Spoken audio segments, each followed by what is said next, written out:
discipline doesn't necessarily have to include violence. It is a last resort. It's when you have spoken to your child so many times and you make a decision that it's time now to administer corporal punishment. That must be the decision of the parents to do that. I don't call discipline, loving discipline in the context of the family, violence. It is discipline, and the Bible gives sanction to it. Sure. I think it's going overboard. If a mom smacks a child on the bum twice, to call that violence, I think is exaggerating. Okay. Exaggeration, and I believe that discipline and who determines that must be left in the home. Government, look, what is happening in schools today since they removed discipline, corporal punishment in schools.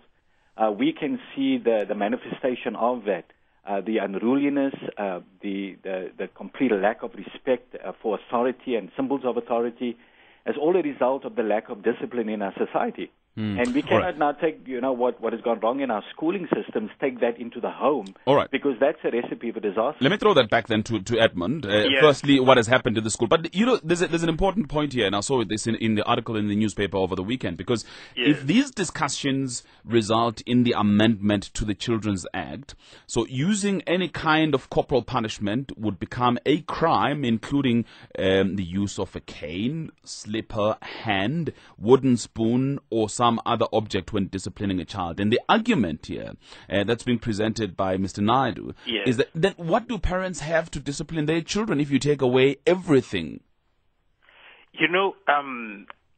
I agree to a large extent with the points that Mr. Naidoo has made. Why we are concerned, the child rights advocacy community, our main concern is that many parents don't know where to draw the line. You start off with one little smack, and then it graduates to something else. If I'll just give you one example from the study carried out, South African children's experiences of corporal punishment in 2005. One girl from KwaZulu-Natal says, quote, "We are all sitting with my sister's brothers and cousins. He asked how I'm talking to him, and he hit me. He hit me with a pipe that has wires inside. He hit me all over my body," unquote. So where do you stop? Yeah, but those are thugs. Those are not parents. Right. And exactly. We are not suggesting for one moment that the state go policing every home or the state prescribe how people should discipline their children. But the main concern is that if we do not put a permanent cap on the use of any form of corporal punishment, we do not know where the line can be drawn. And parents, caregivers, teachers would go overboard. Again, when we took away corporal punishment from schools, the concerns that have been raised about indiscipline growing and the moral degeneration, granted, but then are they directly because of the removal of the cane? I'm using cane symbolically. Sure. Yes. The question is, when we took them away, then quickly we replaced them with other positive alternatives to punishment and discipline of children. There are little sanctions that teachers could give, rewarding good behavior, not overemphasizing undesirable behavior of children, and criticizing the behavior, not the child, because children are very sensitive persons also. Yes. Sure. No, because, sorry to interrupt, but I really need to read some of the SMSs and also take a couple of calls, because parents are quite eager to join this discussion. It's an important one for them. Just before I do so, though, Edmond, yes. As far as I understand, this discussion will lead up to some discussions in May, and this is something that's going to happen within this year. Yes. So it is quite important that people join in this discussion. Definitely. Lemias Mashila says, "This is madness, intrusion into family construct. Rather seek a regime of disciplining children. Philosophers are intruding here."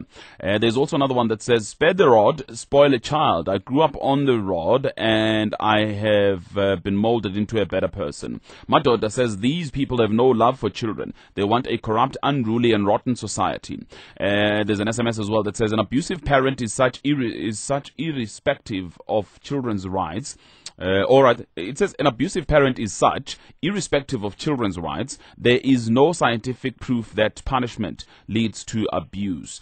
Another SMS, if we ban corporal punishment, we have to ban alcohol because it also can be used to abuse. Sex, because some people rape. You can't ban everything.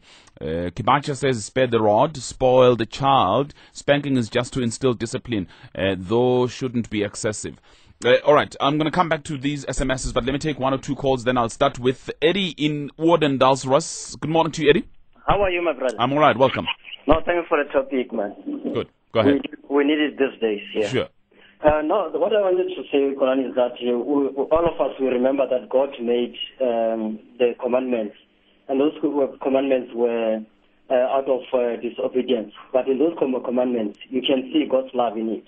Now, when we discipline our children, we should also bear in mind that we need to do that with love. Because once we discipline them with love, I'm telling you, tomorrow they will understand. Now, this is what my dad did do this to me because he loves me. But if we are doing it out of hatred and so on, I'm telling you, it will cause problems for us. And the other thing that I wanted to say is that we need to shower our children with love, really.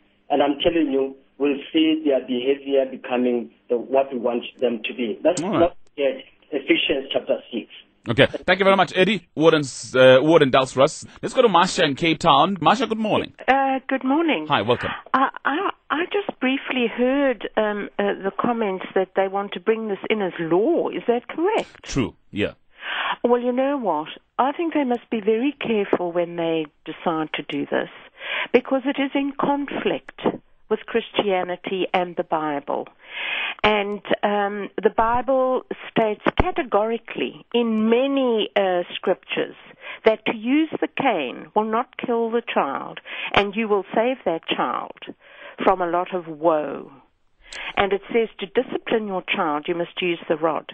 Now, you know, this is totally wrong, because you know what Martin Luther said about 1700 or 1600? He said he's going to obey the rules of God rather than the rules of men. And that's what the apostles said. What about those who don't believe in the Bible, Marcia? Well, look, I'm talking about Christianity. You will have a standoff, because that is what it is. If it's me, it will subscribe to me. And that is, so if they want to take me to court, for instance, that is what I would say. Because to me, my religion and God is far more important. Okay, Masha. And the one thing I just did want to say, today children believe they are invulnerable from anybody. They do exactly as they please. Okay, that's Masha in Cape Town. Thank you. Bye. Lots of SMSs have come through here. I'll read them out for you. I'll tell you what people think. Also get then responses from my guest, Edmond Foley, Senior Researcher at the Children's Rights Project at the University of the Western Cape. Also, Errol Naidoo, Family Policy Institute of South Africa. Those are my guests. I'll take more of your calls on 0891 104 208, 0891 104 208. But let me read some emails and SMSs. Who's this now? Kosti Ramokhupa says, we are not interested in those types of laws here in South Africa, as they will divert us from the real issues. As far as I know, I have never heard parents asking the state to assist them with raising their children. Instead, they want jobs, houses, clean running water, economic emancipation, land reform, etc. These are the issues that should be dominating our public discourse. That's an email from Kosti Ramokhupa. Another one came through from Mzamo Dlomo, says, maybe for white kids that would be okay, but I know for sure African and colored kids need severe hiding to come out polished adults. That's according to Mzamo Dlomo, who sent us an email. There is a whole lot of SMSs. Let me just go through here. Charles in Cape Town says, one must address social conditions. Desperate parents sadly take out on the children physically. Another one says, it's not discipline to whip a child for giving a wrong answer. Teachers do that. There's an SMS from Riki as well, which says, we are hypocrites. Why is it okay to kill our unborn babies? Another one says, alternative disciplinary measures do not work effectively. I, however, disagree with parents who bully their children. Another one says, if spanking and corporal punishment are not acceptable, then how do the police control protesting crowds, extract truth from the same delicate child? There's an SMS as well that says, ask this. If he has abused himself, maybe he is suffering from post-traumatic stress. A sick society cannot set standards for us. Another one from Dollars says, a morally stinking rotten nation at work. John says, hi, I love my children that much that I can even die for them. But when they get out of hand, they get a good beating from me anywhere, anytime, even in the mall. Another one says, does your guest have his own children that he will never discipline? There's an SMS. Your guest is not a parent and can't tell us for sure where those laws have worked. In short, he wants to be a super parent. Spew KZN says, yearning for the return of corporal punishment is more like saying it was better to live under fair vote because he was whipping us from astray into line. Let me get responses. Mr. Foley. Yes. Thank you very much. Quickly, if I take the point Marsha raised about Christianity and the position of the Bible, not to stray into a whole religious discussion, but then again, there are different versions of the Bible and different interpretations. At least I have 8 sitting in front of me right now, and there are instances where the word rod, as understood generally, to mean cane, is now being interpreted as correction and discipline. At least in one version of the Bible I am seeing here, I could tell people it's the Douay Rheims version of the Bible and the Good News Bible, for instance. She was referring to Proverbs 23:13. But then again, the Bible, you need to also understand it in context.